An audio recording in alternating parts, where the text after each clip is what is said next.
यावज्जीवम्पि चेबालो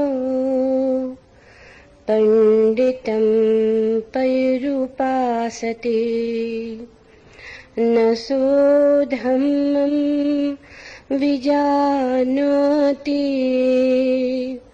दप्पिषु परसं यथा महोत्तमपि चेविच्छु पंडितं पर्युपासते क्षिप्तं धम्मं विजानाति जीवा सुपरसं यथा चरन्ति बालादुमेधा अमेत्तेनेवत्तना करन्तो पापकं कर्मं यं होति कटुकफलम्।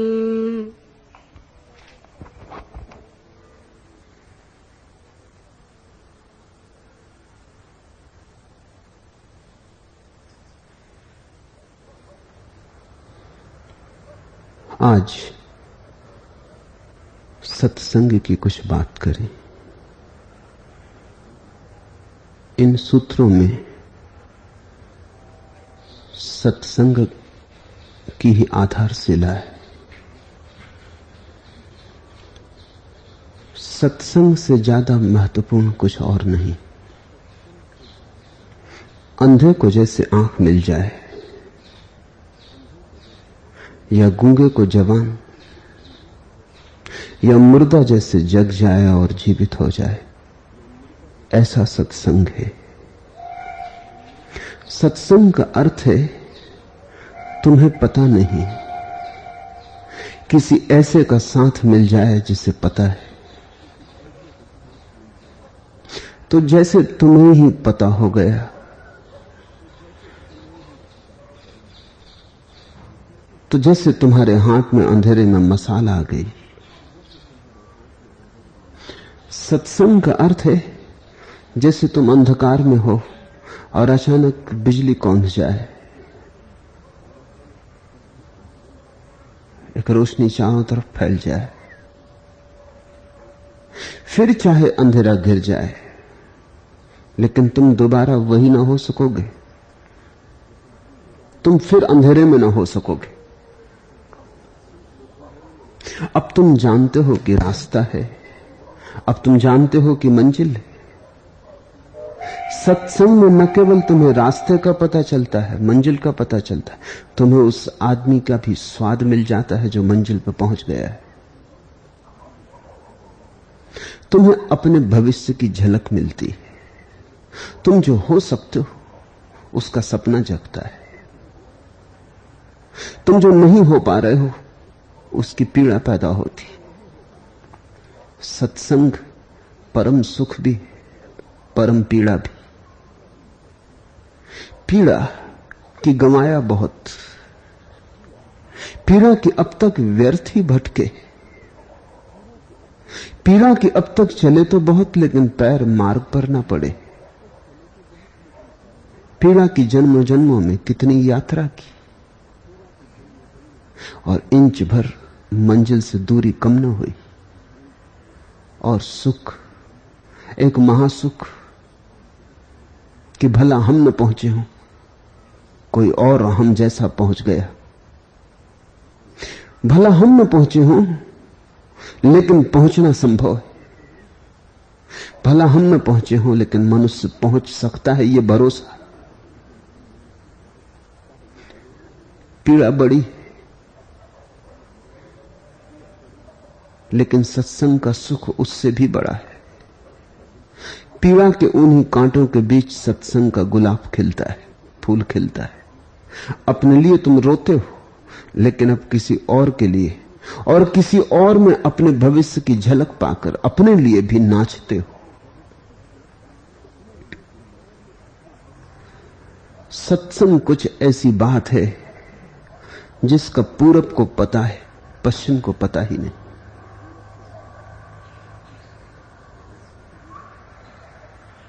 वो आयाम पश्चिम से अपरिचित ही रह गया। और आधुनिक मनुष्य चाहे पूरब में हो चाहे पश्चिम में, करीब करीब पश्चिम का है, पाश्चात्य है। इसलिए आधुनिक मनुष्य को भी सत्संग का राज चूका जाता है। पूरब में हमने एक अनूठी बात जानी कि कुछ ऐसे राज हैं कि अगर तुम जानने वाले आदमी के पास बैठ भी जाओ तो तुम्हें रूपांतरित कर देते। सद्गुरु कैटालिटिक है, कुछ करता नहीं और तुम्हारे भीतर कुछ हो जाता है। उसकी मौजूदगी काफी है, उसकी मौजूदगी करती। तुम में भर इतना साहस चाहिए कि तुम अपने द्वार दरवाजे थोड़े उसके लिए खोलो। तुम में इतना साहस चाहिए कि तुम अपनी आंख को भींच के न बैठे रहो, आंख थोड़ी खोलो। तुम में इतना साहस चाहिए कि तुम उसे स्वागत करो कि आओ मेरे भीतर पधारो। तुम्हारी तरफ से इतना आमंत्रण।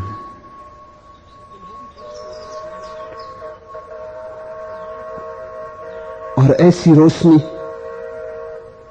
जो तुमने कभी नहीं जानी अचानक तुम्हारे भीतर उतरने लगती। ठीक होगा कहना, उतरती नहीं, तुम्हारे भीतर जगती है, तुम्हारे भीतर सोई पड़ी थी। समान समान से आंदोलित हो जाता है, समान समान से आकर्षित हो जाता है, समान की समान पर कशिश है। तो जब किसी व्यक्ति के भीतर रोशनी का सागर होता है तो तुम्हारे भीतर का सोया सागर भी करवट लेने लगता है। दूसरे की वासना तुम्हारी वासनाओं को जगा देती, दूसरे की कामना तुम्हारी कामनाओं में अंकुरण कर देती। दूसरे का कामना मुक्त जीवन तुम्हारे भीतर भी नए आयाम की शुरुआत होती है। दूसरे का करुणा से भरा हुआ हृदय तुम्हारे भीतर भी क्षण भर को उन ऊंचाइयों पर तुम्हें उठा देता है जिन पर तुम अभी गए नहीं। जैसे छोटा बच्चा अपने बाप के कंधों पर बैठ के बाप से भी ऊंचा हो जाता है। जहां तक बाप को भी नहीं दिखाई पड़ता वहां तक छोटे बच्चे को दिखाई पड़ने लगता है बाप के कंधों पर। सत्संग का अर्थ है किन्हीं के चरणों में इतना झुक जाना, किन्हीं के प्रति इतना समर्पित हो जाना कि तुम उन कंधों पर बैठने के हकदार बन सको। गुरु तुम्हें कंधों पर उठा लेता है, लेकिन उस उठाने के पहले जरूरी है कि तुम छोटे बच्चे की तरह झुक जाओ, तुम छोटे बच्चे की तरह निर्दोष हो जाओ। सत्संग की बड़ी कीमिया है, अल्केमी, उसका अपना पूरा शास्त्र है। बाहर से खड़ा कोई देखता रहे तो उसे पता भी ना चलेगा। ये कोई जोर जोर से होने वाली वार्ता नहीं, ये तो दो दिलों के बीच होने वाली गुफ्तगू है। ये तो दो दिलों के बीच होने वाली फुसफुसाहट है। कानो कान इसकी किसी को खबर भी नहीं होती, बात कही भी नहीं जाती और पहुंच जाती, कुछ किया भी नहीं जाता और क्रांति घट जाती। बस इतना ही चाहिए कि तुम आंख खोलकर देखने को तैयार हो। सद्गुरु यानी सत्संग, सद्गुरु का कुछ और उपयोग नहीं। एक अर्थ में सद्गुरु बिल्कुल ही गैर उपयोगी है। तुम अगर संसार में उसका उपयोग खोजने जाओ तो कुछ भी उपयोग नहीं। तुम उसे बेचने जाओ संसार में तो कुछ मूल्य ना पा सकोगे। बाजार में उसकी कोई कीमत नहीं, क्योंकि सद्गुरु कोई कमोडिटी, कोई बाजार की दुकान पर बिकने वाली चीज नहीं। वस्तुतः उपयोगिता के जगत में उसका कोई भी मूल्य नहीं। सद्गुरु का मूल्य निरुपयोगिता के जगत में या उस जगत में है जहां हम उपयोगिता के भी पार उठते हैं, अतिक्रमण होता है। फूलों के जगत में, सुगंधों के जगत में, जहां होना ही आनंद है, जहां हम किसी और क्षण के लिए नहीं जीते, जहां जीवन एक साधन नहीं परम साध्य है, जहां प्रति क्षण मोक्ष है, मुक्ति है। सद्गुरु के पास होना सद्गुरु का उपयोग है। सत्संग का अर्थ है पास होना। उपनिषद शब्द का भी यही अर्थ है। उपनिषद का अर्थ है गुरु के पास होना। उपनिषद की वर्षा हुई उन लोगों पर जो गुरु के पास हो गए, उन पर फूल ही बरस गए, उनके जीवन में नए चांतारों का आविर्भाव हुआ। पास कैसे हो गए? समर्पण की कला सीखो तो सत्संग उपलब्ध होता है। समर्पण के बीज से ही सत्संग का फूल खिलता है। बुद्ध के ये सूत्र सत्संग के सूत्र हैं। पहला, यदि मूढ़ जीवन भर पंडित के साथ रहे तो भी वह धर्म को वैसे ही नहीं जान सकता है जैसे कलछी दाल के रस को नहीं जानती। रहती जीवन भर साथ है, कलछी दाल में ही पड़ी रहती, लेकिन दाल का रस उसे कभी पता नहीं चलता। नसो धम्मम विजानाति दब्बी सुपरसम यथा। ऐसे ही मूढ़ वही मूढ़ है बस, जो सत्संग का अवसर पाके भी वंचित रह जाए। ऐसा अपूर्व अवसर मिले और जो कलछी की तरह दाल में पड़ा रह जाए और जिसे स्वाद ना आए। मूढ़ता का एक ही अर्थ है कि जो अपने को खोले ना बंद रखे। ऐसे मूढ़ तो अपने मन में यही समझता है कि बड़ा होशियार है। वो मूढ़ का लक्षण कि वो अपने को होशियार समझता है, अपनी होशियारी में ही मरता है, होशियारी ही ले डूबती। मैंने यही देखा, नासमझों को पार होते देखा, समझदारों को डूब जाते देखा। नासमझी नाव भी बन जाती, लेकिन समझदारी तो सिर्फ डुबाती है, सिर्फ डुबाती है। क्योंकि अहंकार बजनी चट्टान गर्दन से बांध ली तो नदी पार ना हो सकोगे। अकेले तो पार हो भी जाते, बिना नाव के भी पार हो जाते। नदी नहीं डुबाती, नदी ने कभी किसी को नहीं डुबाया, गर्दन में बंधी चट्टान डुबाती। और तुम अपनी कुशलता में, अपनी समझदारी में बड़ी से बड़ी चट्टानों को ढोने का आग्रह रखते हो। तुम्हारी चेष्टा यही है कि तुम परमात्मा में तुम रहते प्रविष्ट हो जाओ। बस ये तुम ही गले में बंधी चट्टान, ये अहंकार ही ले डूबेगा। मूढ़ का अर्थ है जो अपनी समझदारी में अपने को बचाए चला जाता है। थोड़ा समझना, क्योंकि थोड़ी ना बहुत मूढ़ता सभी के भीतर है। कम ज्यादा हो, मात्रा में फर्क हो, है तो जरूर, तो समझने की कोशिश करना। मूढ़ता का अर्थ है तुम सोचते हो कि तुम बड़ी बहुमूल्य चीजें बचा रहे हो। कल एक युवती ने मुझे कहा कि वो बगावती है, विद्रोही है। तो कुछ भी उसे कहा जाए उससे उल्टा करती। अब ये मूढ़ता का लक्षण हुआ। लेकिन वो अकड़ी है, उसका ख्याल है, उसके पास कुछ बेजोड़ व्यक्तित्व है, बगावती है, विद्रोही है। अहंकार बड़ी तरकीबें खोजता है, बगावत के आभूषण खोजता है, विद्रोह के आवरणों में छिप जाता है। अच्छे अच्छे नारे लिख लेता है अपने चारों तरफ, उनके बीच सुरक्षित हो जाता है। अब यह भी मूर्खता की बात हुई कि जो भी कहा जाए उसी को हां कहने में कठिनाई मालूम पड़ती। जरूर ना कहने की तैयारी रखो। बहुत कुछ है जिंदगी में जिसको ना कहना है। अगर ना कहना नहीं जानते तो तुम्हारे हां कहने का कोई भी अर्थ नहीं, कोई मूल्य नहीं। तुम्हारी हां कचरा है। तुम्हारे ना से ही बल आता है, शक्ति आती। जरूर ना कहने की तैयारी रखो, लेकिन ना कहने की तैयारी का मतलब इतना ही है कि हां कहने की तैयारी में सहयोगी हो। नकार अपने आप में मूल्यवान नहीं।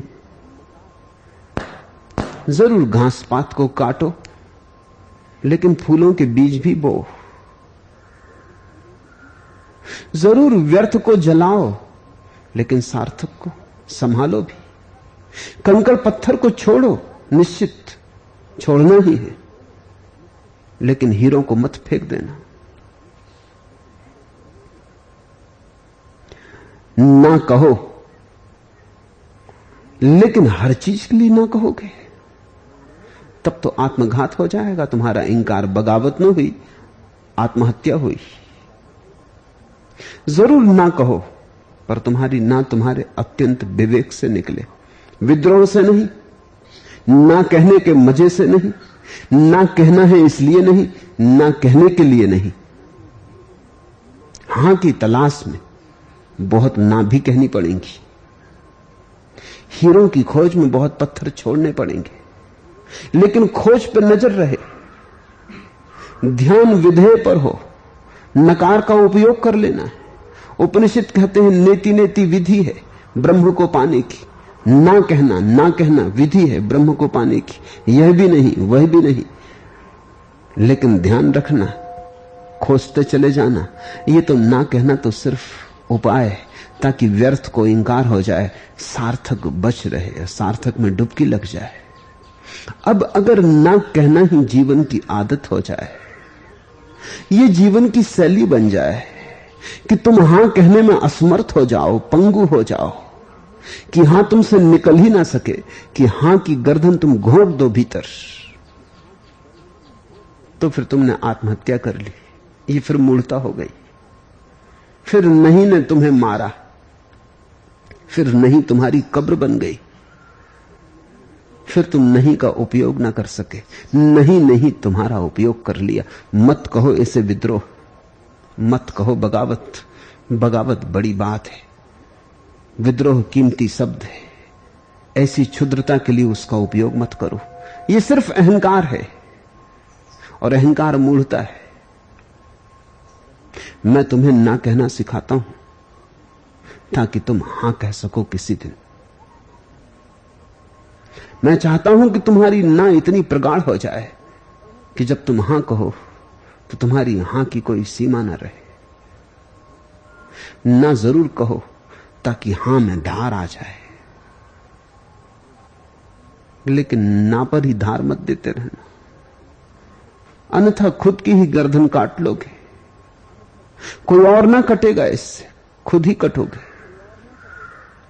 लेकिन जिस युवती ने मुझे यह कहा वो अपने को बुद्धिमान समझती, सुशिक्षित है, लेकिन सुशिक्षित होने से कहीं कोई बुद्धिमान हुआ? अन्यथा दुनिया में इतने बुद्धिमान होते जिसका हिसाब न रहता। सुशिक्षित लोग तो बहुत हैं, पढ़े लिखे लोग तो बहुत हैं, लेकिन पढ़े लिखे होने से, साक्षर होने से सुबुद्धि का कोई भी संबंध नहीं। निरक्षर होकर भी सुबुद्धि हो सकती है, साक्षर होकर भी ना हो। अक्सर ऐसा ही होता है कि साक्षर अपनी साक्षरता में ही सुबुद्धि को खो देता है। समझ लेता है कि बस विश्वविद्यालय की उपाधियों में सब ज्ञान मिल गया।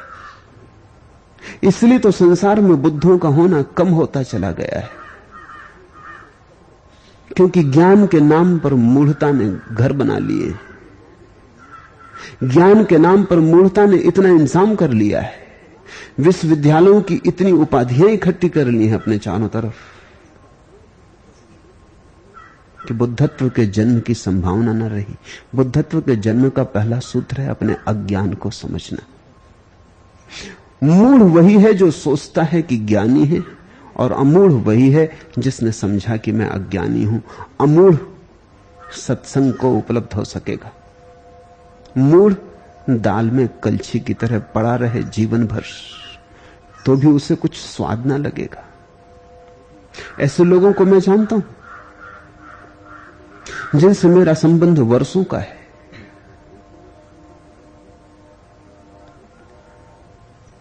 लेकिन वे कलछी की भांति ही मुझसे जुड़े रहे, उन्हें कुछ स्वाद नहीं लगा। उन पर दया आती है, उनके लिए आंसू बहते, लेकिन कोई उपाय नहीं। कलछी कलछी है, जब तक वही राजी ना हो बदलने को तब तक कुछ भी किया नहीं जा सकता।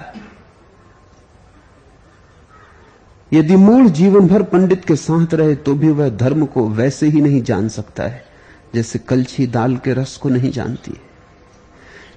कलछी बड़ी कठोर है, सख्त है।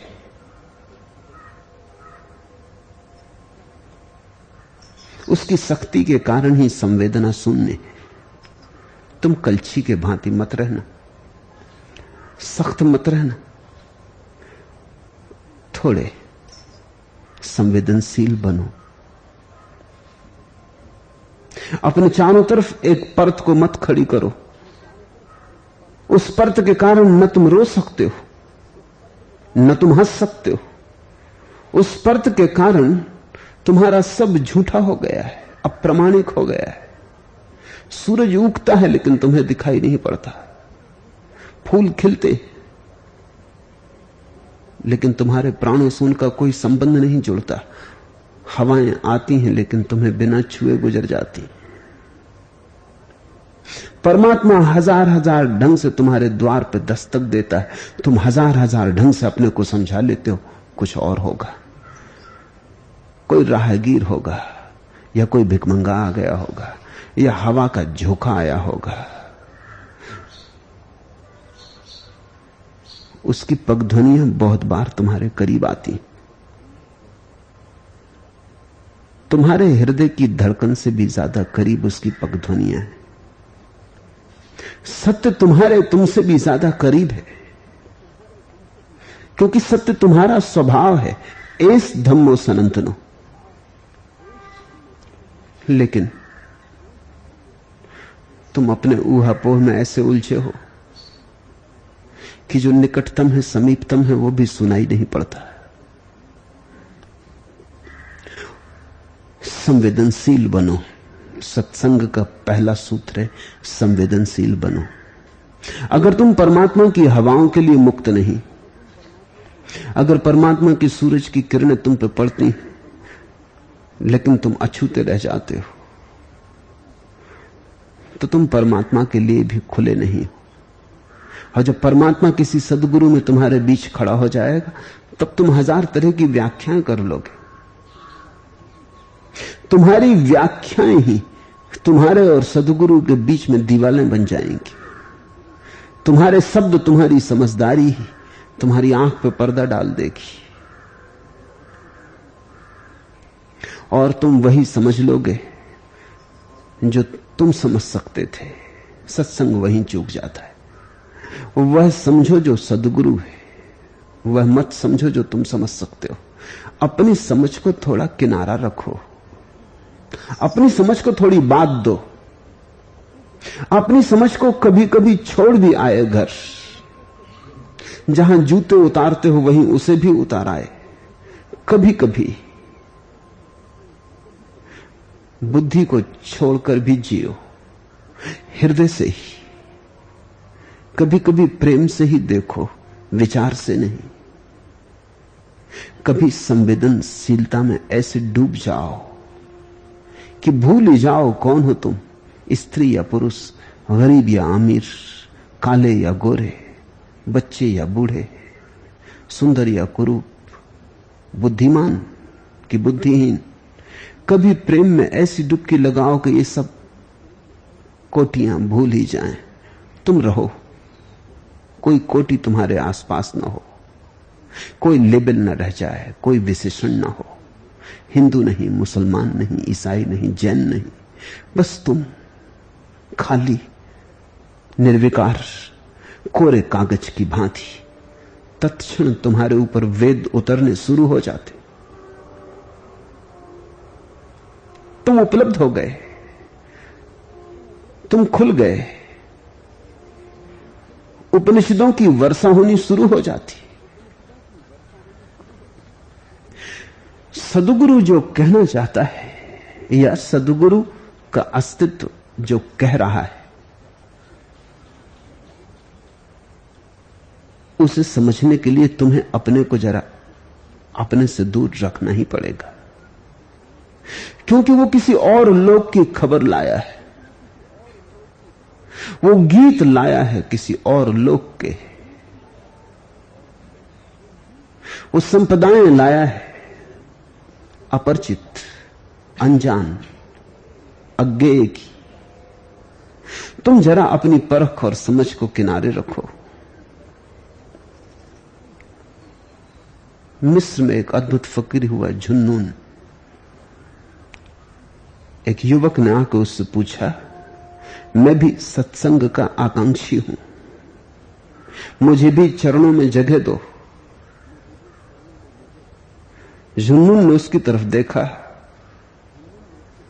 दिखाई पड़ी होगी कलछी। उसने कहा, तू एक काम कर, खीसे से एक पत्थर निकाला और कहा, जा बाजार में सब्जी मंडी में चला जा और दुकानदारों से पूछना कि इसके कितने दाम मिल सकते। वो भागा गया। उसने जाके सब्जियां बेचने वाले लोगों से पूछा। कई ने तो कहा कि हमें जरूरत ही नहीं, दाम का क्या सवाल, दाम तो जरूरत से होता है, हटाओ अपने पत्थर को। पर किसी ने कहा कि ठीक है, सब्जी तौलने के काम आ जाएगा, तो 2 पैसे ले लो, 4 पैसे ले लो, पत्थर रंगीन है। पर जुन्नून ने कहा था, बेचना मत, सिर्फ दाम पूछ के आ जाना, ज्यादा से ज्यादा कितने दाम मिल सकते। सब तरफ पूछ के आ गया, 4 पैसे से ज्यादा कोई देने को तैयार ना था। आके कहा कि 4 पैसे से ज्यादा कोई देने को तैयार नहीं। बहुत तो लेने को ही तैयार नहीं, बहुतों ने तो झिड़का कि हटो यहां से, सुबह का वक्त, ग्राहकों से बात करें कि पत्थर लेके आ गए, शाम को आना। किसी ने उत्सुकता भी दिखाई तो इसलिए कि सब्जी तौलने के काम आ जाएगा। एक आदमी ऐसा भी मिला, उसने कहा कि कोई काम का तो नहीं, लेकिन बच्चे खेलेंगे, अब तुम ले आए हो तो चलो 4 पैसे ले लो। बड़ी दया से उन्होंने 4 पैसे देने को कहा है, बेचाऊं।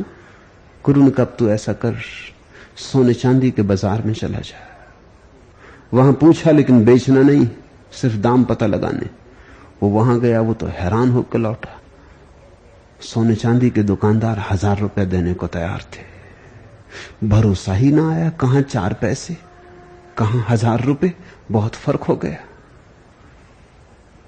लगा कि बेच ही दे, जो आदमी दे रहा है 1000 रुपए, फिर दे या न दे, कल बदल जाए। पर गुरु ने मना किया था। लौट के आया, कहा कि अब रोकना ठीक नहीं। 1000 रुपए देने वाला एक आदमी मिल गया, 500 से कम में तो किसी ने मांगा ही नहीं। गुरु ने कहा, तू ऐसा कर, बेच मत देना, अब तू जाके हीरे जवाहरात जहां बिकते,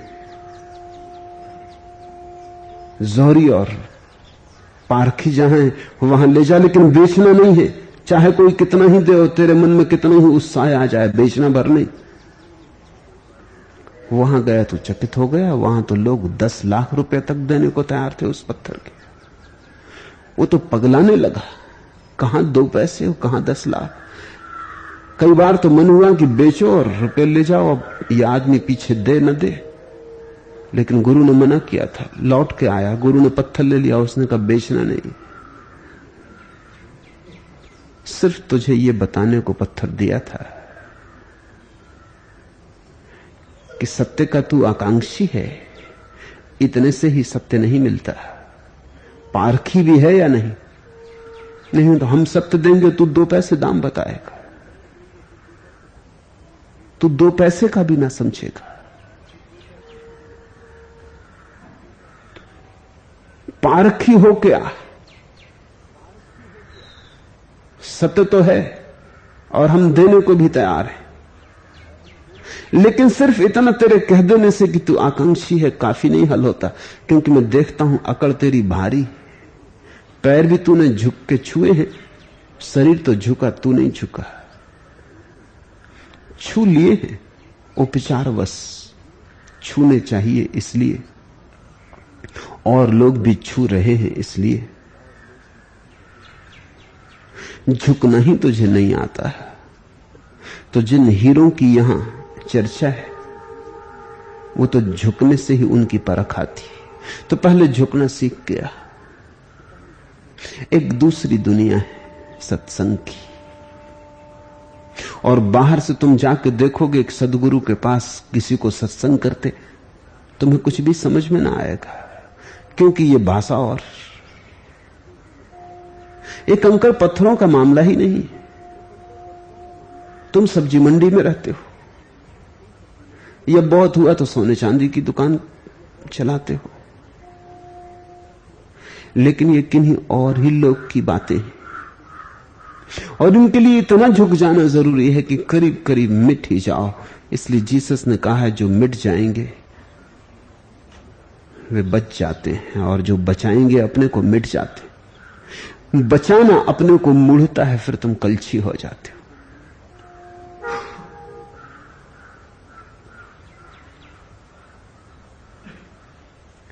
तुम जिस दुनिया में जीते हो उस दुनिया को तुमने अपना घर समझा है।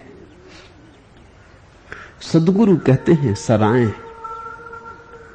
यह दुनिया एक सरा है, इसको आखिर छोड़ जाना है। अगर 2-4 दिन आकर यहां ठहरे तो क्या ठहरे, लेकिन तुम्हारा सारा जीवन दृष्टिकोण, तुम्हारे देखने का ढंग इस दुनिया को सब कुछ मानकर चलता है। जन्म और मौत के बीच तुम्हारा सब कुछ है। सदगुरु का जन्म के पहले और मृत्यु के बाद सब कुछ है। तुम्हारा सब कुछ जन्म और मृत्यु के बीच में है। ये जो थोड़ी सी सराय है, जहां 2 दिन ठहरे तो क्या ठहरे, यही तुम्हारा सब कुछ है। सराय की भाषा ही तुम्हारी एकमात्र भाषा है। शाश्वत की तुम्हें कोई अनुभूति नहीं। और सदगुरु बात करता है तुम्हारी उस समय जब तुम पैदा भी ना हुए थे, और बात करता है तुम्हारी तब जब मौत घट जाएगी और फिर भी तुम होगे। सनातन की, शाश्वत धर्म की, अमृत की। तुम मृत्यु में डूबे खड़े हो। मृत्यु से तुम्हारी एकमात्र पहचान। जीवन को तो तुम जानते ही नहीं, तो तुम सदगुरु को कैसे जानोगे जो महाजीवन है। तो तुम कलछी की भांति पड़े रह जाओगे। मूढ़ यदि जीवन भर भी सदगुरु के साथ रहे तो भी धर्म को वैसे ही नहीं जान पाता जैसे कलछी दाल के रस को नहीं जानती। सदगुरु में मृत्यु भी है, अमृत भी। मृत्यु क्योंकि तुम जैसी ही देह भी वहां है, और अमृत भी क्योंकि तुम्हें जिस आत्मा का पता नहीं, वो आत्मा वहां अभिव्यक्त हुई है अपने हजार हजार रंगों में। उस आत्मा का इंद्रधनुष अनंत के छोरों को छू रहा है। तुम जैसा भी है सदगुरु, तुमसे भिन्न भी। एक जाम में घोली है बेहोशी और होशियारी। सर के लिए गफलत, दिल के लिए बेदारी। अगर तुमने सिर से ही समझने की कोशिश की तो तुम सदगुरु के पास से और भी मूर्छित होकर लौटोगे। सर के लिए गफलत, दिल के लिए बेदारी, और दिल के लिए होश है, जाग जाना है। अगर तुम सदगुरु के पास सिर के साथ ही गए, सिर लेके गए, सिर से ही सदगुरु को आगमन हुआ तुम्हारे भीतर और आना जाना चला। सिर ही खुला रहा और हृदय बंद रहा तो तुम और भी गफलत से भर कर लौटोगे, और भी बेहोश होकर लौटोगे, तुम और भी पंडित होकर लौटोगे। वैसे ही तुम काफी ज्ञानी थे, तुम्हारे ज्ञान में थोड़ी मात्रा और बढ़ जाएगी। ऐसे ही तुम काफी जानते थे, अब तुम और होशियार हो जाओगे। सदगुरु के पास जाकर तुम थोड़ी सूचनाएं और इकट्ठी कर लोगे, जानकारियां इकट्ठी कर लोगे, थोड़ा शास्त्र ज्ञान बढ़ जाएगा, तुम और कुशल हो जाओगे, तुम्हारी खोपड़ी और थोड़ी बजनी हो जाएगी, नाव में और थोड़े पत्थर इकट्ठे हो जाएंगे, गर्दन पर और थोड़ी चट्टान लटक जाएगी, डूबना आसान हो जाएगा, पार होना और मुश्किल हो जाएगा। शास्त्रों को सिर पर रखे कभी कोई पार हुआ है? तुमने कभी सुना कि पंडित कभी मोक्ष को उपलब्ध हुआ हो?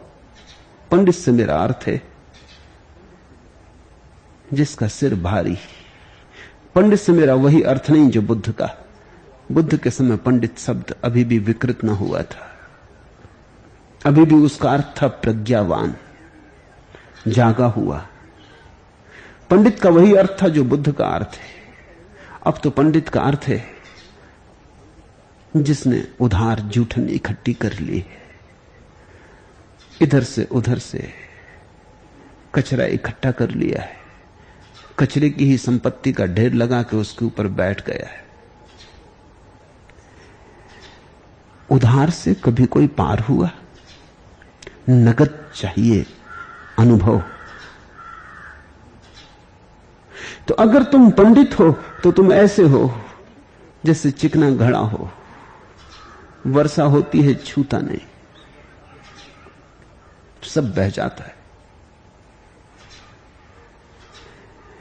एक जाम में घोली है बेहोशी और होशियारी, सर के लिए गफलत है, दिल के लिए बेदारी, कहां से लोगे इस पर निर्भर है। मुझे सुनते हो तुम, कहां से सुनते हो? सिर से सुनते हो, मस्तिष्क से सुनते हो, विचारों से सुनते हो, या निर्विचार से, ध्यान से, प्रेम से?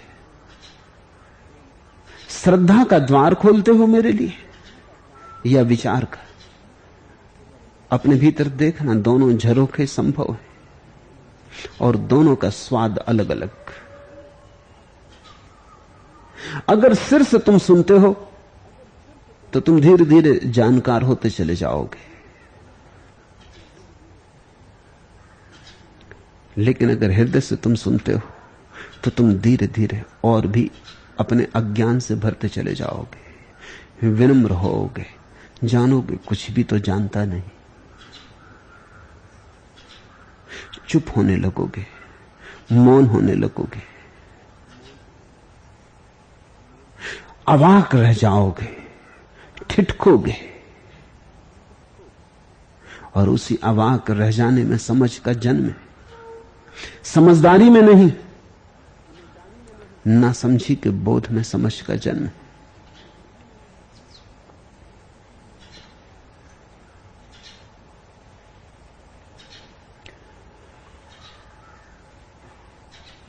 इधर बहुत वर्षों में बहुत तरह के लोग निकट मेरे आए। धीरे धीरे मुझे अनुभव हुआ कि अगर मुझे उन लोगों को तृप्ति देनी है जिनका संबंध मस्तिष्क का है, तो वे लोग जो हृदय के कारण मेरे करीब आए कुंभला जाएंगे। जो लोग हृदय के कारण मेरे पास आए हैं और जिन्होंने हृदय दांव पर लगाया है, अगर उनके लिए मुझे बरसना है तो मस्तिष्क के कारण जो लोग मेरे पास आए हैं वो दूर हट जाएंगे। न केवल दूर हट जाएंगे, नाराज भी हो जाएंगे। इन दोनों को एक साथ तृप्त करना असंभव है। बहुत मैंने चेष्टा की, कि दोनों के लिए सहारा मिलता रहे। शायद जो मस्तिष्क से आज भरा है कल झुक जाए, पर लगा नहीं असंभव है। कलछी दाल में कितने ही समय रहे रस न ले सकेगी। फिर मुझे उनकी फिक्र ही छोड़ देनी पड़ी। आज भी उनके लिए दया है मेरे मन में, लेकिन उनको खुद ही अपने पे दया नहीं आती तो मेरी दया क्या कर सकती। कितने कांटों की बद्दुआ ली है चंद कलियों की जिंदगी के लिए। नाराज है वो, विरोध में, हजार तरह की आलोचना और निंदा उनके मन में। उनकी नाराजगी मैं समझ सकता हूं,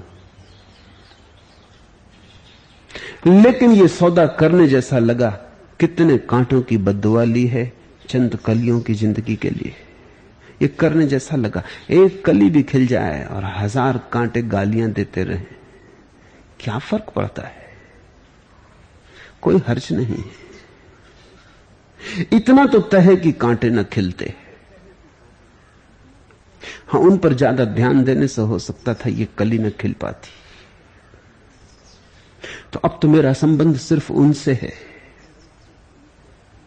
जो हृदय को दांव पर लगाने की हिम्मत रखते, जुआरी। अब दुकानदारों से संबंध नहीं। इसलिए मैंने सब ऐसे उपाय कर लिए कि उस तरह के लोगों को आने की सुविधा ही न रह जाए, क्योंकि आते हैं तो अकारण समय व्यर्थ होता है। अकारण शक्ति, अकारण समय, और उन्हें कुछ होने वाला नहीं जब तक कि वो सीखने ही ना आएंगे।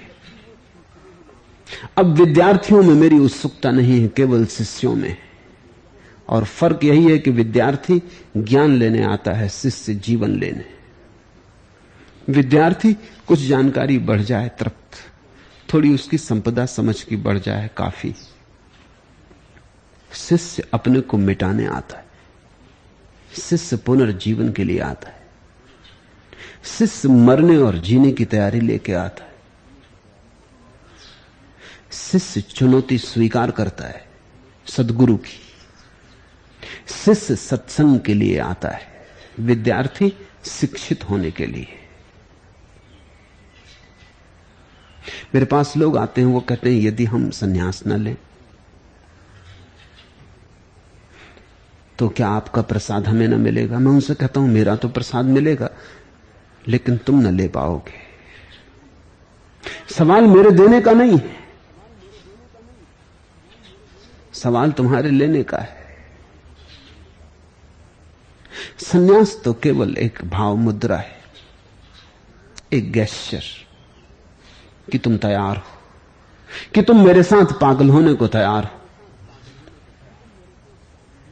कि तुम मेरे साथ चलने को तैयार हो, चाहे सारी दुनिया मेरे खिलाफ जाती हो। सन्यास तो तुम्हारे प्रेम की घोषणा है।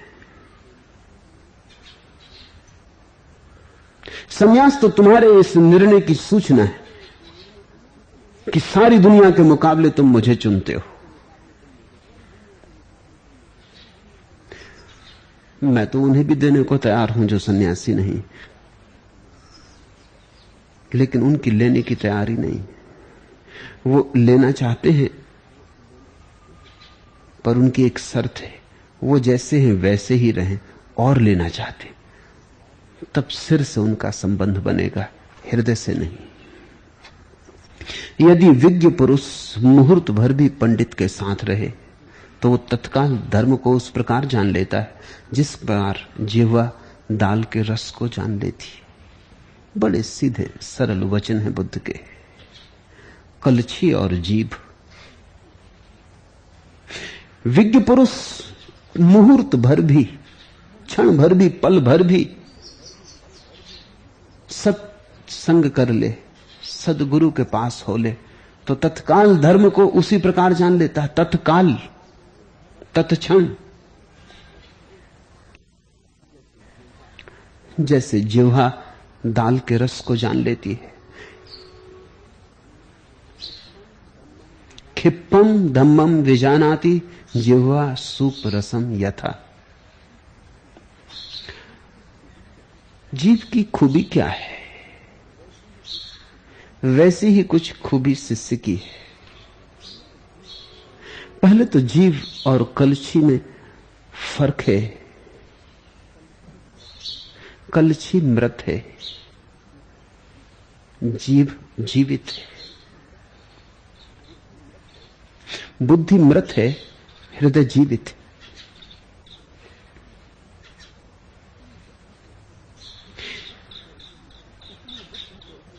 इसलिए बुद्धि तो आज नहीं कल यंत्र बन जाएगी। यंत्र है, इसलिए कंप्यूटर बनते हैं।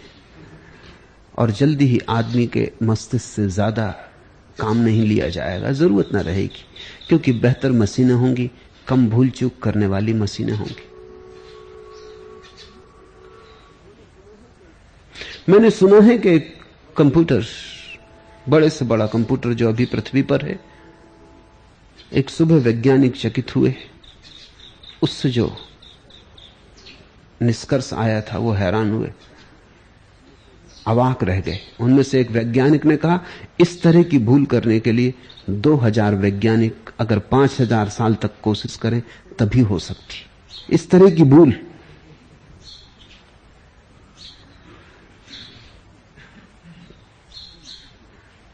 धीरे धीरे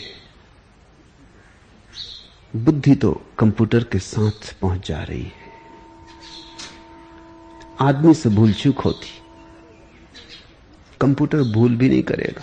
करेगा भी तो ऐसी भूल करेगा जिसको आदमी हजारों वर्ष में कर पाए, मुश्किल से,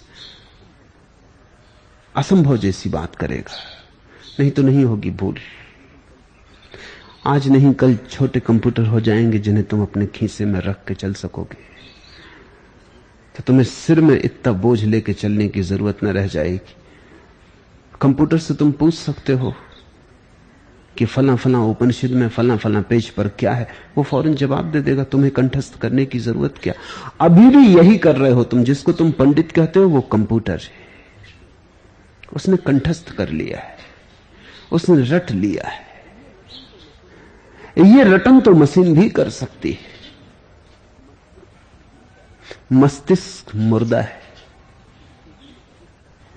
क्योंकि मस्तिष्क का सारा संबंध अतीत से। जो बीत गया, जो जान लिया, वही मस्तिष्क में संग्रहित होता है। जो नहीं जाना, जो अभी हुआ नहीं, उसकी मस्तिष्क में कोई छाप नहीं होती। हृदय भविष्य के लिए धड़कता है, मस्तिष्क अतीत के लिए धड़कता है। मस्तिष्क पीछे की तरफ देखता है,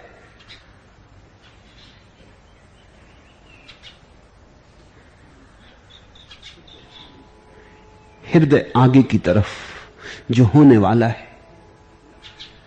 हृदय खुला है भविष्य के लिए, मस्तिष्क तो पीछे देख रहा है। जैसे कार में दर्पण लगा होता है पीछे की तरफ देखने के लिए, वैसा मस्तिष्क है, वो पीछे की तरफ देख रहा है। जो रास्ता बीत चुका, जिससे गुजर चुके, जो धूल अब बैठने के करीब हो गई, उस धूल का दृश्य बनता रहता है। मस्तिष्क है अतीत का जोड़, इसलिए मुर्गा है। अतीत यानी मृत, जो अब नहीं, जा चुका, मर चुका। अतीत तो कब्रिस्तान है, मस्तिष्क भी कब्रिस्तान है। वहां लाशें ही लाशें हैं तथ्यों की, जो कभी जीते धड़कते थे, अब नहीं। तो सदगुरु से तुम दो तरह से जुड़ सकते हो, या तो कलछू की भांति मुर्दा, कभी वो भी जीती थी किसी वृक्ष में, वर्षा आती थी तो उसके भीतर भी स्पंदन होता था, पक्षी गीत गुनगुनाते थे तो उनका तरुन्नम उसे भी एहसास होता था, धूप आती थी तो धूप की किरणें उसे भी नींद से उठा देती थी। कभी वो भी जीवित थी किसी वृक्ष में, अब नहीं, टूट गई वृक्ष से, अलग हो गई वृक्ष से। जब तुम छोटे से बच्चे थे तब तुम्हारा मस्तिष्क भी जीवित था, तब वो तुम्हारे हृदय के साथ ही छाया की तरह चलता था, वो तुम्हारे बड़े व्यक्तित्व का अंग था। फिर धीरे धीरे अलग हो गया, फिर धीरे धीरे उसको शिक्षा दी गई अलग होने की। फिर तुम्हें समझाया गया कि विचार करने में प्रेम और घृणा को बीच में नहीं आने देना चाहिए, संवेदनाओं को बीच में नहीं आने देना चाहिए, भावनाओं को बीच में नहीं आने देना चाहिए। तुम्हें शुद्ध विचारक बनाने की कोशिश की गई। मस्तिष्क को काट दिया गया अलग। मस्तिष्क धीरे धीरे अपने आप अपने भीतर ही चलायमान हो गया, उसका कोई संबंध तुम्हारे पूरे अस्तित्व से न रहा, वो एक टूटा हुआ खंड हो गया। सोचो क्या संबंध है तुम्हारे मस्तिष्क का तुमसे? वो चलता जाता है अपने आप ही। तुम सोना चाहते हो, वो चल रहा है। तुम कहते हो भाई चुप भी हो जाओ, वो सुनते ही नहीं, वो चला जा रहा है। ये तुम्हारा मस्तिष्क है। थोड़ा सोचो, तुम बैठना चाहते हो, तुम्हारे पैर चले जा रहे हैं, तुम उनको अपने पैर कहोगे? तुम कहोगे हम बैठना चाहते हो, पैर नहीं सुनते और चलते चले जाते। तो कैसे तुम इन पैरों को अपना कहोगे? तुम रुकना चाहते हो और जवान बोले चली जाती। तुम चिल्लाते हो कि मुझे रुकना है और जवान नहीं रुकती। तुम इस जवान को अपना कहोगे? अपना तो वही जिसकी मालकियत हो। मस्तिष्क तो तुम्हारी क्या मालकियत है? कोई भी तो मालकियत नहीं। तुम रात सोना चाहते हो, विश्रांति चाहते हो, दिन भर के थके मांदे उलझे परेशान, और मस्तिष्क अपने ताल बजाया जाता है, अपने ताने बाने गुने जाता है, मस्तिष्क अपनी गुनगुनाहट किए जाता है। तुम्हें नींद आए ना आए, मस्तिष्क अपना हिसाब जारी रखता है। तुम सो भी जाओ, मस्तिष्क सपने बुनते रहता है, तुमसे बिल्कुल अलग चलता है। तुम्हारा कोई काबू नहीं रह गया। मालकियत होती तो मस्तिष्क जीवित रहता, तब तुम्हारी समग्रता का अंग होता, तुम्हारे साथ चलता, तुम्हारे साथ बैठता, तुम्हारे साथ उठता। अब तो अलग ही हो गया, खंड खंड हो गए, तुम अलग हो गए, मस्तिष्क अलग हो गया। ध्यान का इतना ही अर्थ है कि यह मस्तिष्क फिर से तुम्हारे खून की चाल के साथ चले, तुम्हारे हृदय की धड़कन के साथ धड़के। ये तुम्हारी संवेदनाओं, तुम्हारी भावनाओं, तुम्हारे प्रेम, इनके साथ एक रस हो जाए, अलग न रह जाए, अलग थलग न रह जाए। ये तुम्हारी समस्तता का एक जीवंत अंग हो, तब तुम मालिक हो जाते हो। शिष्य तो जीव की भांति है, एक अंग तुम्हारा। कलछी मुर्दा है, मुर्दा कैसे अनुभव करे? बुद्ध ने ठीक ही प्रतीक चुना। विज्ञ पुरुष मुहूर्त भर भी पंडित के साथ रहे तो तत्काल धर्म को उसी प्रकार जान लेता है जिस प्रकार जिह्वा दाल के रस को जान लेती। एक मुहूर्त, एक पल भी, क्योंकि अनुभव कुछ समय की बात नहीं। जिन अनुभवों की यहां हम चर्चा कर रहे हैं, उन अनुभवों का समय से कोई संबंध नहीं, वे कालातीत हैं। उनके लिए समय नहीं लगता, समझ लगती है, समय नहीं लगता। होश चाहिए, समय का कोई सवाल नहीं। ऐसा नहीं कि तुम बुद्ध पुरुषों के पास 1000 साल तक रहोगे तो बहुत ज्यादा सीख लोगे। जो सीख सकता है एक क्षण में सीख लेगा, जो नहीं सीख तक सकता वो 1000 साल तक वैसे ही चूका चला जाएगा। असली सवाल समय का नहीं, असली सवाल बोध का है। ये तुमने ख्याल किया? कुछ चीजें बोध से समझ आती हैं। घर में आग लग गई,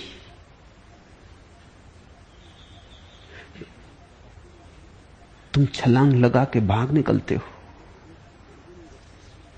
एक क्षण भी नहीं रुकते। तुम ये नहीं कहते कि भाई समझ तो लेने दो, किसने लगाई, कैसे लगी, लगी भी है कि सिर्फ माया है, सपना है। और लगी भी हो तो अभी और 1000 काम भी तो करने जरूरी हैं, पहले उनको निपटा लूं, फिर निपट लेंगे। नहीं, सब काम रुक जाते। तुम ये भी तो नहीं कहते कि जाऊं किसी गुरु से पूछाऊं कि कैसे निकलूं। न तुम जाके शास्त्र को देखते हो कि शास्त्र में शायद कोई विधि दी हो कि जब घर में आग लगे तो कैसे निकलना चाहिए। न तुम कपड़े लत्तों की फिक्र करते, न तुम दर्पण के सामने खड़े होकर अपने को सजाते संवारते। सब शिष्टाचार, सब सभ्यता एक तरफ पड़ी रह जाती। अगर तुम बाथरूम में नग्न खड़े स्नान कर रहे थे तो नंगे ही बाग खड़े होते। भूल ही जाते हो कि नग्न हूं। तीव्रता, अग्नि का बोध काफी है। जब तुम बुद्ध पुरुषों के पास कभी तुम्हें अवसर मिल जाए तो त्वरा से जाना चाहिए, तीव्रता से जाना चाहिए, बोध से जाना चाहिए। एक क्षण में घटना घट सकती है। यह कोई सवाल नहीं है कि जिंदगी भर सैकड़ों साल तक तुम सत्पुरुषों के सत्संग करो तब तुम्हें बोध आएगा। डर तो यह है कि अगर तुम्हारे भीतर त्वरा नहीं है, तीव्रता नहीं है तो कभी ना आएगा। हजारों साल बीत जाएंगे, तुम पर धूल जमती जाएगी, तुम्हारा दर्पण और भी धुंधला होता चला जाए। विज्ञ पुरुष मुहूर्त भर में जरा सा भी होश हो, समझ हो, जीवन के अनुभव की थोड़ी सी भी प्रतीति हो तो एक क्षण में क्रांति घट जाती।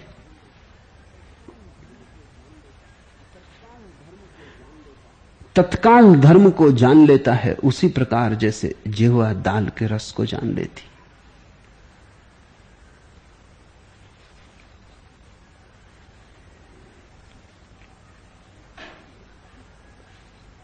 कल मैं एक गीत पढ़ रहा था।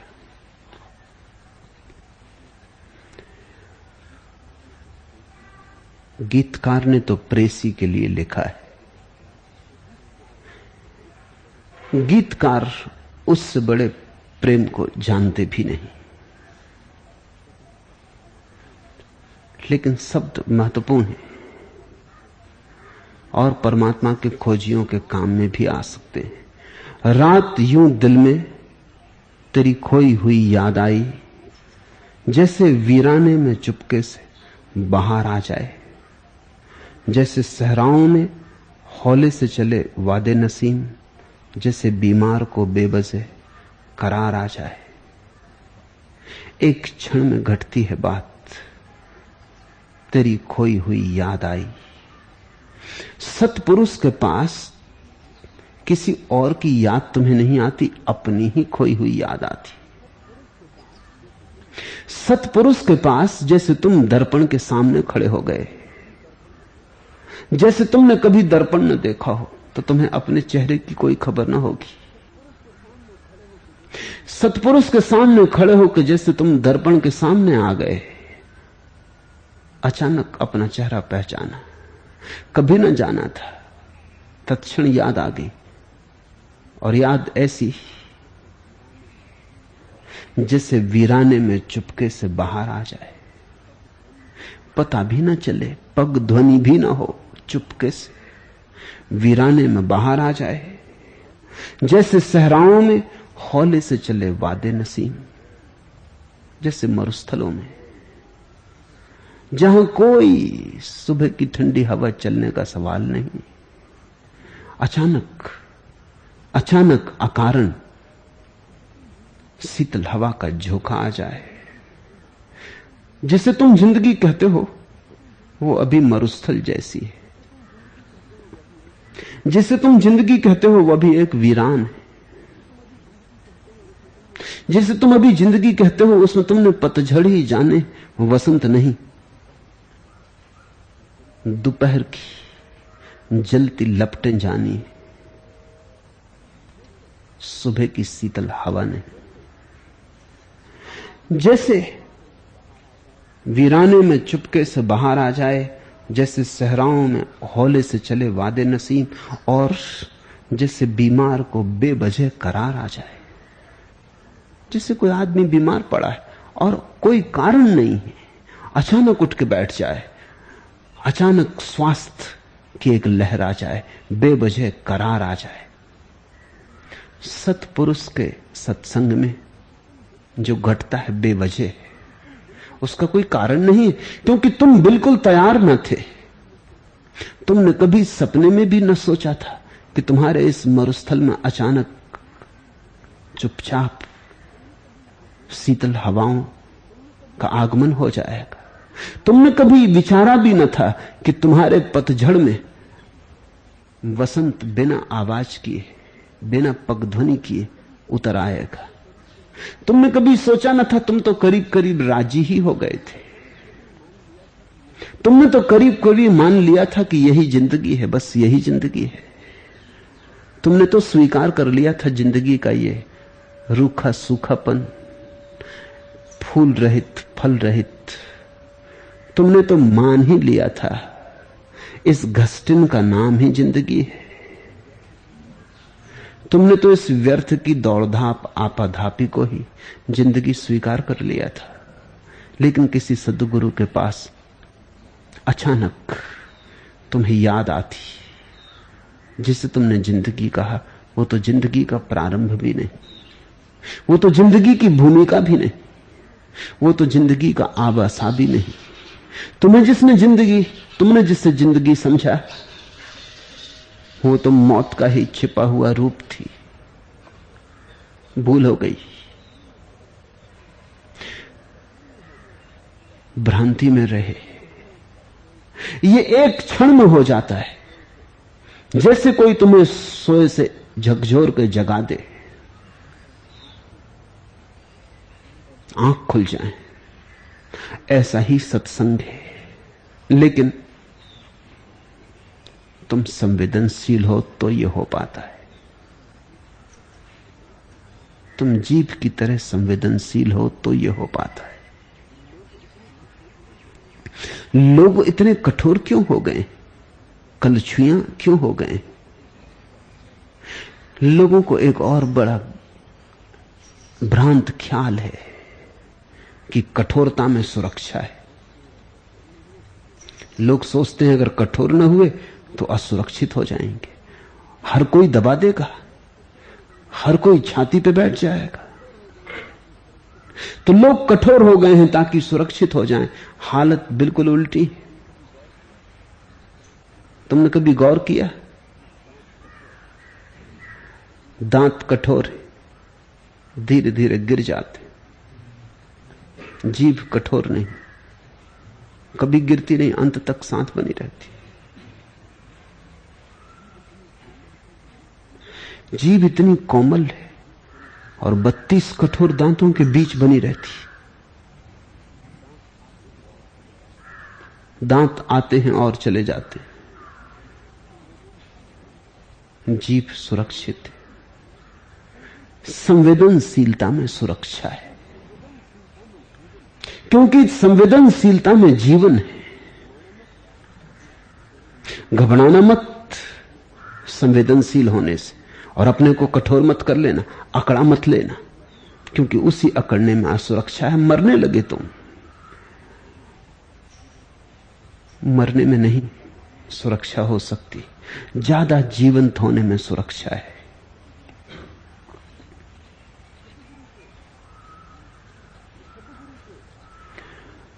सद्गुरु के पास आ जाना इनकलाब है, एक क्रांति है। जैसे बीमार को बेवजह करार आ जाए। अचानक तुम अब तक जो समझते थे ठीक, वो गलत हो जाता। अचानक अब तक तुम जिसे समझते थे राह, वो गुमराह हो जाती। अचानक अब तक तुम जिसे जीवन समझते थे, उस पर सब पकड़ छूट जाती। दिल भी गुलाम, दिल की तमन्नाएं भी गुलाम, यूं जिंदगी हुई भी तो क्या जिंदगी हुई। एक सदगुरु को देख के पहली दफा ये ख्याल आता है, एक मालिक को देखकर पहली दफा ख्याल आता है कि तुम गुलामी में जिए।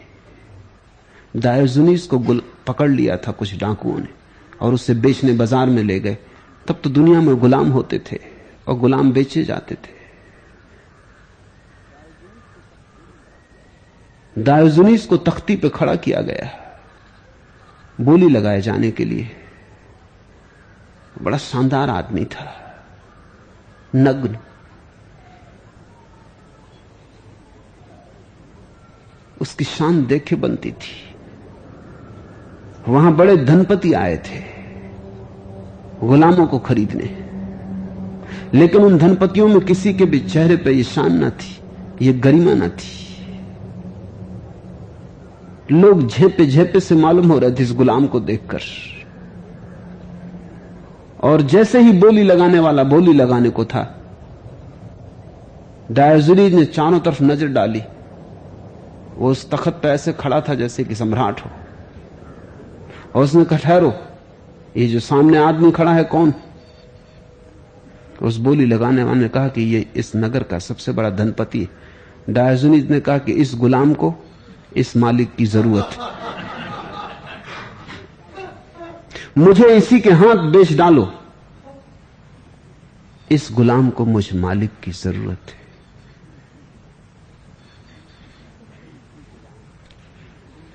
दिल भी गुलाम, दिल की तमन्नाएं भी गुलाम, यूं जिंदगी हुई भी तो क्या जिंदगी हुई। पहली दफा तुम्हारा सब झंझना के टूट जाता है, जैसे दर्पण गिर पड़े पृथ्वी पर और खंड खंड हो जाए, चकनाचूर हो जाए। सदगुरु से मिलन एक सौभाग्यपूर्ण दुर्घटना है।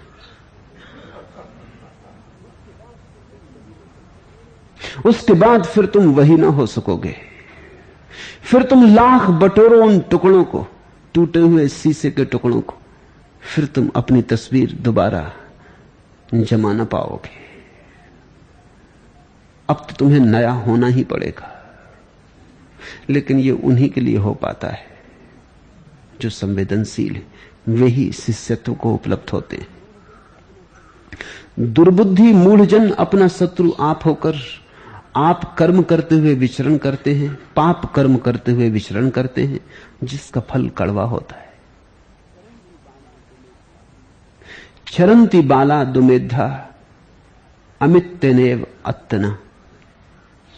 वो जो दुर्बुद्धि मूढ़ जन है, जो सदगुरु के पास आके भी ऐसे गुजर जाते हैं जैसे कुछ भी ना हुआ, जो ज्ञानियों के पास आके भी ज्ञान की झलक से वंचित रह जाते हैं, जिन्होंने अपने को इतना कठोर कर लिया है कि करीब करीब मुर्दा हो गए, ऐसे दुर्बुद्धि मूढ़जन अपने शत्रु स्वयं हैं। कोई और उन्हें कष्ट नहीं दे रहा है, अपनी ही नासमझी, अपने गले की फांसी हो गई है। अपने ही शत्रु होकर पाप कर्म करते हुए विचरण करते हैं, जिसका फल कड़वा होता है। बुद्ध ने बार बार कहा है कि पाप करना सिर्फ नासमझी नहीं, आत्मघात है, भूल नहीं, विध्वंस है। तुम जब भी पाप करते हो तो दूसरे गुरुओं ने तो तुमसे कहा है कि पाप बुरा है क्योंकि दूसरे को चोट पहुंचानी बुरी है। बुद्ध ने कहा है पाप बुरा है क्योंकि पाप में तुम अपने ही गली पे फांसी लगा रहे हो। ये दूसरे से कोई संबंध नहीं, दूसरे को चोट पहुंचेगी न पहुंचेगी ये तो गौण बात है, लेकिन पाप करके तुम अपने को ही आग में डाल रहे हो, अपने को ही चिता पे चढ़ा रहे हो। दुर्बुद्धि मूढ़जन अपना शत्रु आप है।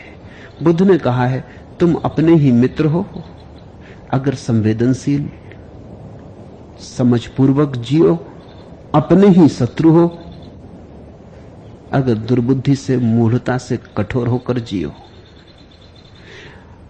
अगर बेहोशी में जियो तो तुमसे बड़ा शत्रु तुम्हारा कोई दूसरा नहीं। अगर होश में जियो तो तुमसे बड़ा तुम्हारा कोई मित्र नहीं।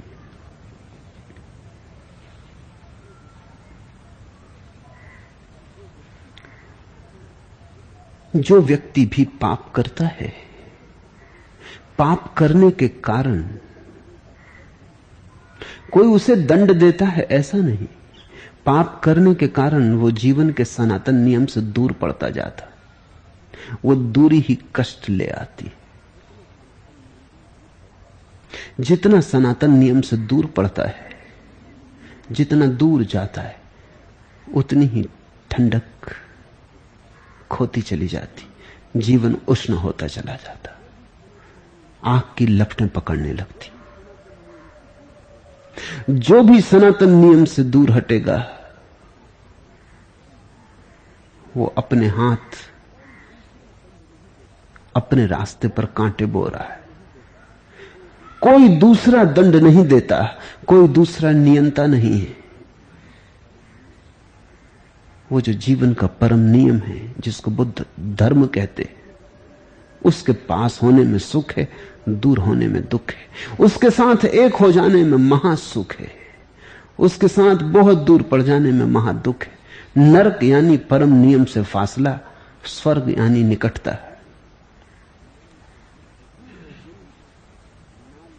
बू ए गुल नाल ए दिल, दूधे चिराग महफिल, जो तेरी बज्म से निकला सो परीसा निकला। प्रेसी के लिए कहा है कवि ने कि तेरी महफिल से जो भी निकलता है तुझसे दूर होने के कारण परेशान हो जाता है। आदमियों की तो बात छोड़ो, बूए गुल, फूल की सुगंध भी तेरी महफिल से बाहर निकलती तो परेशान हो जाती। नाले दिल, दिल की आह भी तेरे महफिल से बाहर निकलती तो परेशान हो जाती। दूधे चिरागे महफिल, और की तो बात छोड़ो, तेरे महफिल के चिराग का धुआं भी बाहर निकलता है तो डगमगाता और परेशान नजर आता है। बूए गुल नाल ए दिल, दूधे चिरागे महफिल, जो तेरी बज्म से निकला सो परीसा निकला। लेकिन यही सत्य है धर्म की व्यवस्था का। वहां से जो दूर हुआ, वहां से जो बाहर निकला, वो परेशान हुआ। जो उस नियम को छोड़ते हैं वे पीड़ित होते हैं। कोई पीड़ा उन्हें देता नहीं, अपने ही छोड़ने के कारण पीड़ित होते हैं। तुम्हारे जीवन में अगर पीड़ा हो तो किसी के ऊपर दोष मत देना और शिकायत मत करना। इतना ही जानना कि कहीं ना कहीं जीवन के नियम से तुम दूर जा रहे हो, परमात्मा की महफिल से दूर जा रहे हो। लौटना, पीड़ा संकेतिक है और पीड़ा मित्र है, सहयोगी है, क्योंकि बताती है कि दूर जा रहे हो।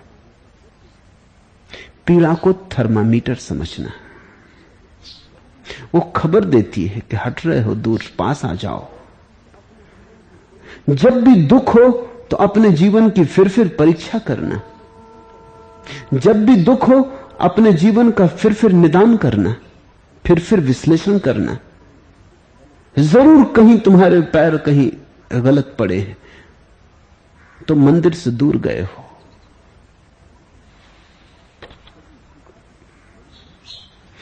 कवि भी कभी कभी बड़ी मधुर बातें कह देते हैं। होश में नहीं कहते, बहुत होश में कहें तो ऋषि हो जाएं, बेहोशी में कहते हैं।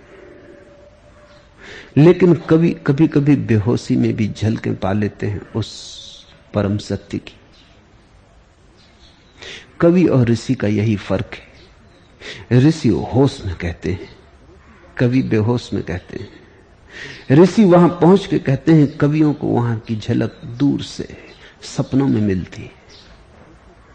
कवि स्वप्न दृष्टा है, ऋषि सत्य दृष्टा।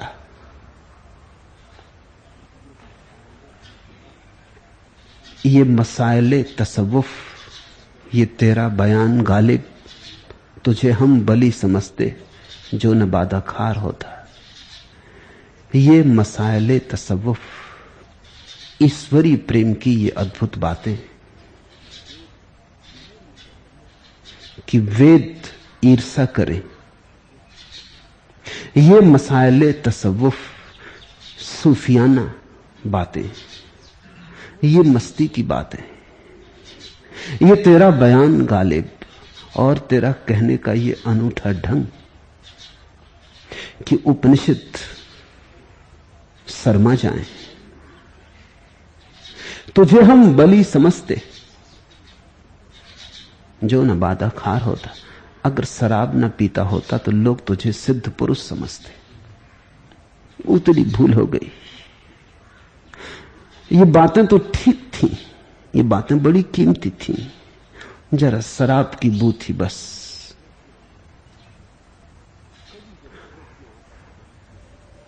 कवि जब होश में आता है तो ऋषि हो जाता है।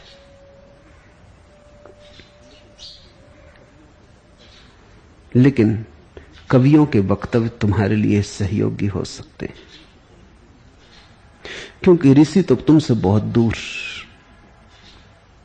कवि तुम्हारे और ऋषि के बीच में खड़ा है। तुम जैसा बेहोश, लेकिन तुम जैसा स्वप्न रहित नहीं।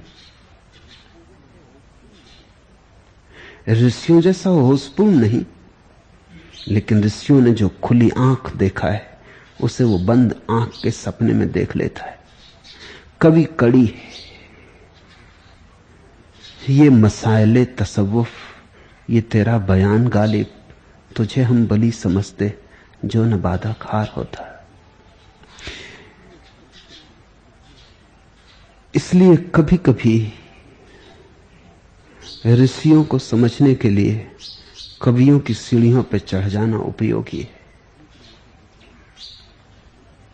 लेकिन वहां रुकना मत। वो ठहरने की जगह नहीं। गुजर जाना, चढ़ जाना, उपयोग कर लेना।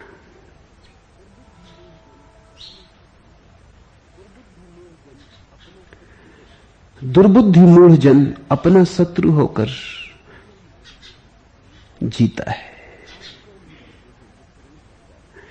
पाप कर्म करते हुए विचरण करता है जिसका फल कड़वा होता है।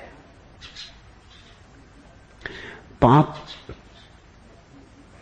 पहले भी कड़वा है, मध्य में भी कड़वा है, अंत में भी कड़वा है। पुण्य पहले भी मीठा है, मध्य में भी मीठा है, अंत में भी मीठा है। तुम अगर सच में ही भोगना चाहो जीवन के अर्थ को, जीवन के रस को, तो पुण्य ही उपाय है। पुण्य ही कुंजी है स्वर्ग के द्वार की, पाप है कुंजी नरक के द्वार की। अगर तुम्हारे जीवन में तुम नरक पाओ तो मत देना भाग्य को दोष, मत कहना कि समाज दोषी है, मत कहना कि दुनिया के हालात ऐसे हैं कि दूसरे लोग सता रहे। ये सब बातें कहोगे तो तुम कभी स्वर्ग की कुंजी अपने हाथ में न पा सकोगे। तुम्हारा विश्लेषण गलत हो गया। इतना ही कहना कि मैं कहीं जीवन के नियम से दूर हट रहा हूं, जो तेरी बज्म से निकला सो परिसा निकला। तो खोज करना कि कहां कहां तुम जीवन के नियम से दूर जा रहे हो। अगर क्रोध के कारण तुम्हारे जीवन में कष्ट हो तो क्रोध के प्रति जागना, ताकि क्रोध की ऊर्जा करुणा बन जाए। अगर लोभ के कारण कष्ट हो तो लोभ के प्रति जागना, ताकि लोभ में नियोजित ऊर्जा दान बन जाए। अगर घृणा के कारण कष्ट हो तो घृणा के प्रति जागना, ताकि घृणा में संलग्न ऊर्जा मुक्त हो जाए और प्रेम बन जाए। जिनको हमने पाप कहा है वो और कुछ भी नहीं है, वो जीवन से दूर ले जाने के रास्ते। जिनको पुण्य कहा है वो भी कुछ नहीं है, वो वापस अपने घर को खोज लेने के उपाय।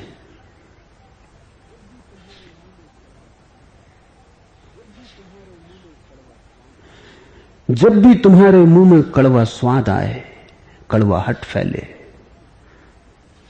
तब समझना कि जीवन में कुछ करने का समय आ गया, कुछ बदलना पड़ेगा।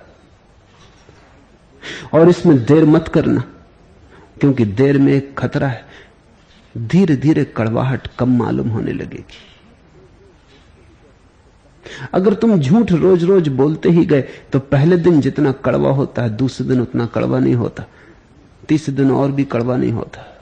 धीरे धीरे तुम अभ्यासी हो जाते हो, कड़वाहट मिट जाती है। यह भी संभव है कि तुम्हें मिठास भी आने लगे, तब तुम्हारा दुर्भाग्य सुनिश्चित हो गया, उस पर सील लग गई, अब उसे खोलना मुश्किल हो जाएगा। तो जब भी जीवन में तुम्हें पहली कड़वाहट आए, किसी भी कृत्य को करते हुए तत्क्षण समझना कि पाप हो रहा है। कड़वाहट सूचक है, कड़वाहट का कांटा प्रतिपल तुम्हें बता रहा है कि कहां क्या हो रहा है। जब भी जीवन में कोई मिठास आए, समझना कि कोई पुण्य हुआ। पुण्य को दोहराना ताकि पुण्य तुम्हारी आदत हो जाए। पाप को मत दोहराना ताकि पाप कहीं तुम्हारी आदत ना हो जाए। तो धीरे धीरे तुम पाओगे तुमने अपने भीतर ही उस कल्याण मित्र को खोज लिया जो तुम्हें परम आनंद की तरफ ले जाएगा। अन्यथा तुम अपने ही शत्रु के हाथों में हो। आज इतना ही।